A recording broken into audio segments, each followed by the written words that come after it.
Hello students, it's a worksheet number 58 for class 6 to 8th, scheduled to be done on 10th September 2020.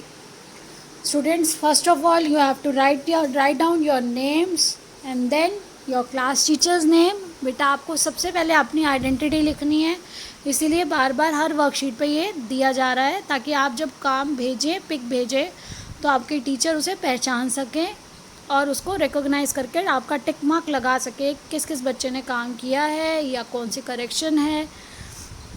So let's start.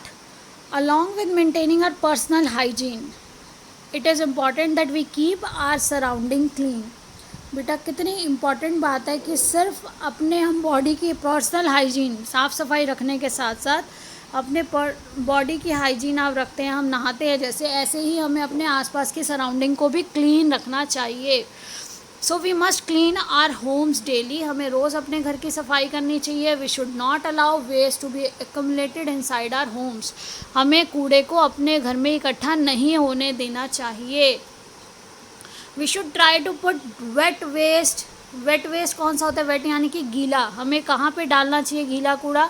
गीला कूड़ा है peels of fruits and vegetables. जो छिलके होते हैं फलों और सब्जियों के, उसे हमें हरे कूड़ेदान यानी कि ग्रीन डस्टबिन में डालना चाहिए. और जो ड्राई वेस्ट होता है वो हमें डालना है ब्लू डस्टबिन में. और ड्राई वेस्ट कौन सा होता है बेटा? Plastic, metal objects, broken pieces of glasses, इस तरह की जो सारी चीज़ें हैं जो आप देखिए आप कबाड़ी को देते हैं अपने, आप घर में देखेंगे मम्मी से पूछेंगे कि हम कौन कौन सी चीज़ें जो रिसाइकल हो सकती है हम कबाड़ी को देते हैं, वो सारी चीज़ें सूखा कूड़ा होता है, ड्राई वेस्ट होता है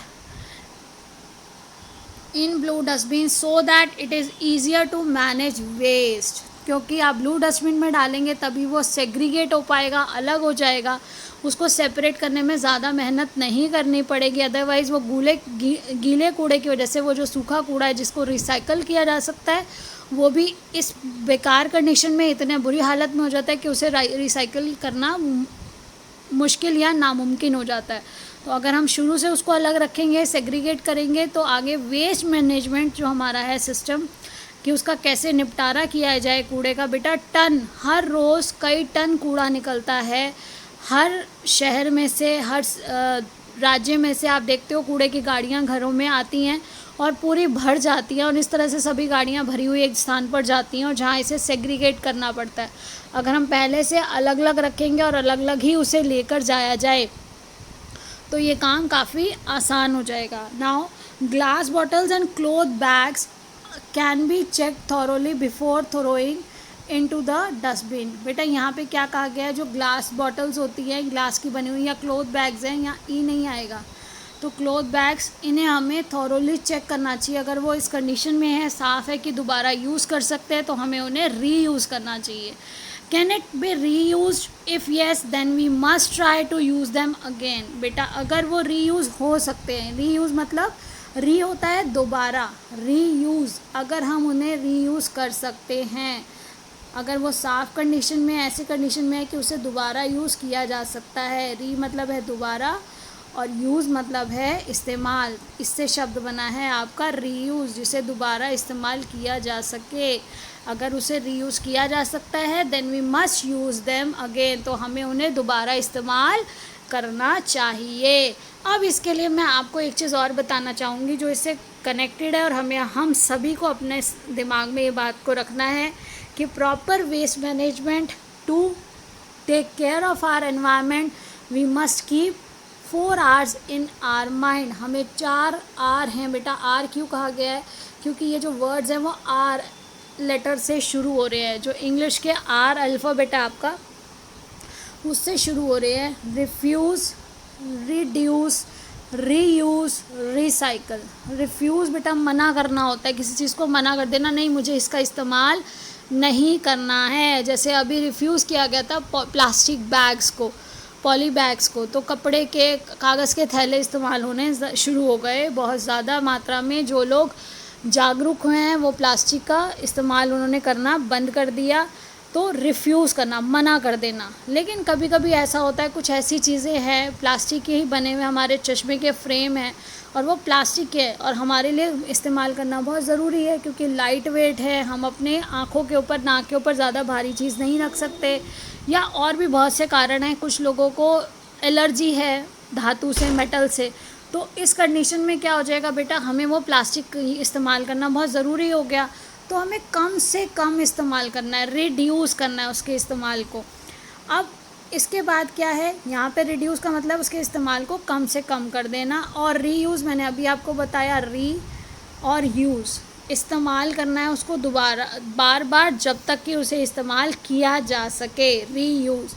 देन है आपका बेटा, उसके बाद है रीसाइकल। रीसाइकल होता है, जैसे अगर पुराना प्लास्टिक है, आपके पुरानी प्लास्टिक के टॉयज़ जो हैं वो टूट गए, या प्लास्टिक की बाल्टी है वो टूट गई, प्लास्टिक की चीज़ें सभी टूट जाती हैं या ख़राब हो गई, तो उसे आप देखते हैं कबाड़ी वाला जो होता है वो लेकर जाता है, वो ऐसी जगह पर पहुंचाया जाता है जहाँ पर ये सारा प्लास्टिक का सामान एक साथ गर्म करके, इनका जो टेम्परेचर है, हाई टेम्परेचर पर ले जाकर ये तरल पदार्थ में, लिक्विड फॉर्म में चेंज हो जाता है, और फिर से नए सांचों में डालकर नई चीज़ें, नई बाल्टी, नई चीज़ें, नए बकेट्स हैं आपके, नए मग्स हैं, वो बना दिए जाते हैं, ताकि वो रीसाइकल दोबारा उसका यूज़ किया जा सके, क्योंकि ये नॉन बायोडिग्रेडेबल हैं, ये हमारे एनवायरनमेंट को हार्म करेंगे अगर इस वेस्ट का प्रॉपर मैनेजमेंट ना किया गया तो इसलिए इसे हम फिर रीसाइकिल करते हैं। अब देखिए, आपको अगर अब ये अवेयरनेस, खुद भी अवेयर होंगे और अपनी फैमिली को अवेयर करेंगे, अपने फ्रेंड्स को अवेयर करेंगे, हम अगर सब अपने मिल के एटीट्यूड चेंज करेंगे तो हम अपने एनवायरनमेंट को सेव कर सकते हैं। Now we can move forward to the questions given in the worksheet. Now first question is, your brother has torn paper into small bits, in which dustbin should he put the paper bits? तो बेटा, अब उसने अगर papers को टेयर कर दिया है, फाड़ दिया है, तो जो बिट्स ऑफ पेपर है वो सूखा कूड़ा है, वो गीला कूड़ा नहीं है। तो अभी हमने पढ़ा कि सूखा कूड़ा किस में डाला जाता है, ब्लू डस्टबिन में डाला जाता है। Then we move to the next question है हमारा बेटा, write the names of 2 things that should be checked before throwing into the dustbin and these things can also be reused. तो ऐसी 2 चीज़ें बताइए जिसको आपको फेंकने से पहले देखना चाहिए कि क्या इसका इस्तेमाल दोबारा किया जा सकता है।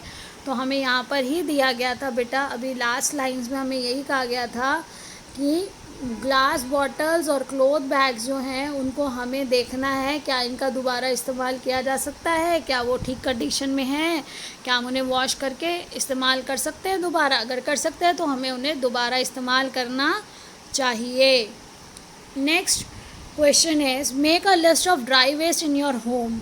सो the list of dry waste in your home could be, बेटा आप और भी चीज़ें ऐड कर सकते हैं, लेकिन यहाँ पर आपको जो वर्कशीट में दिया गया है सजेस्टिव ये है कि ड्राई वेस्ट जो हमारे घरों में जनरली मिलता है, प्लास्टिक मिलता है, मेटल ऑब्जेक्ट्स मिलते हैं, ब्रोकन पीसेस ऑफ ग्लासेस मिलते हैं, तो ये सब चीज़ें, ये आपके टॉयज़ होते हैं जो टूट जाते हैं, तो ये सब चीज़ें ड्राई वेस्ट होता है।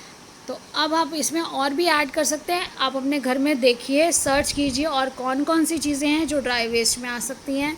नेक्स्ट है, draw the dustbin in which your mother should throw waste of vegetables and fruits. तो हमने अभी पढ़ा था कि वेजिटेबल्स और फ्रूट्स का जो वेस्ट होता है वो वेट वेस्ट होता है, गीला होता है कूड़ा। और आप ग्रीन कलर से भी बेटा ध्यान रखिए कि हमें पेड़ पौधों से, ट्रीज से मिलते हैं हमें फ्रूट्स एंड वेजिटेबल्स, तो ग्रीन कलर से ही आप याद कर सकते हैं कि प्लांट वेस्ट जो होता है वो सारा कहाँ जाता है, ग्रीन डस्टबिन में। नाउ वी कैन मूव, और हमें इसके साथ साथ इसको ड्रॉ भी करना है। तो हमारे पास यहाँ पर ये दिया गया है, वर्कशीट पे हमें ये दिया गया है, और अगर आप एक बार इसको ड्रॉ कर लेंगे तो क्या होगा, आप हमेशा इसे याद रख सकेंगे। आप ये वेस्ट भी ऊपर ड्रॉ कीजिए, वेट वेस्ट, इसमें कलर भी करिए और ऊपर लिखिए बेटा, ऊपर इस पर ज़रूर लिखिएगा कि ये वेट वेस्ट के लिए होता है, और आप ब्रैकेट में लिख सकते हैं वेट वेस्ट के नीचे peels of fruits and vegetables. आप यहाँ पे लिखिए peels of fruits and vegetables, आप उसको हमेशा याद रख सकेंगे।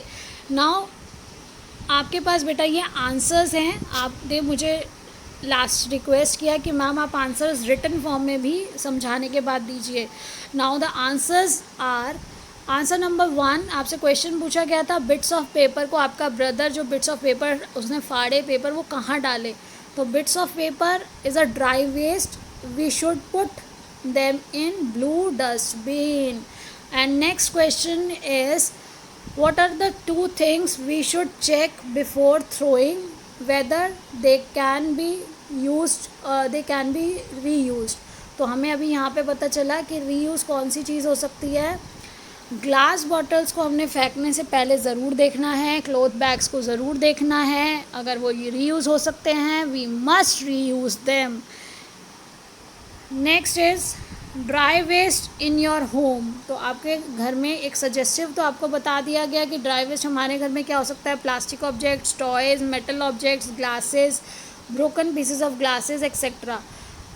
इसके अलावा भी आप अपने घर में सर्च कीजिए और कौन कौन से ऐसे ड्राई वेस्ट हैं जो आपके घर में हैं, collect them and make them recycled.